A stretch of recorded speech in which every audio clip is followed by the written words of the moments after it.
თბილისში საგზაო ინფრასტრუქტურის მოწესრიგება გრძელდება. თბილისის 10 რაიონში გზების რეაბილიტაცია უახლოეს წლებში დასრულდება და მოსახლეობა შეუფერხებლად შეძლებს გადაადგილებას. პრესის რაიონში მეორე გუჯარეთისა და მილანის ქუჩებზე საავტომობილო გზის საქარის დაგება დაიწყო.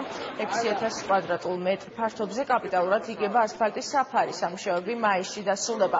იცანში მიმდინარე საგზაო სამუშაოები თბილისის მერმა დაათვალიერა, ატყობ, რომ მოსახლეობა შეხვდა და მათი რაიონის ახალი გამგებელი თორნიკე ხუციშვილი წარუდგინა.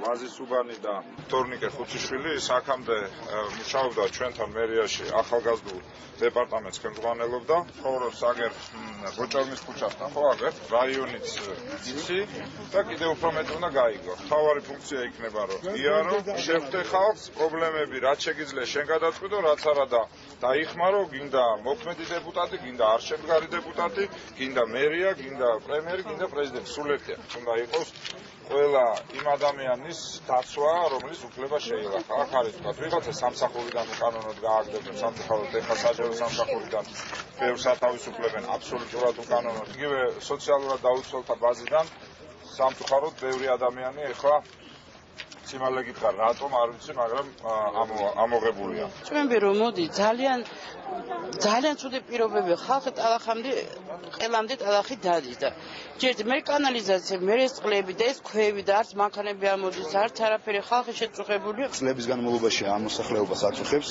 საგზაო საკითხები, ნაწილი გზის მონაკვეთებზე შიდა კომუნიკაციები გამოიცვალა, სადღაც არის პრობლემები კიდე, რომელზეც მუშაობდა აუცილებლად გამოვცვლით.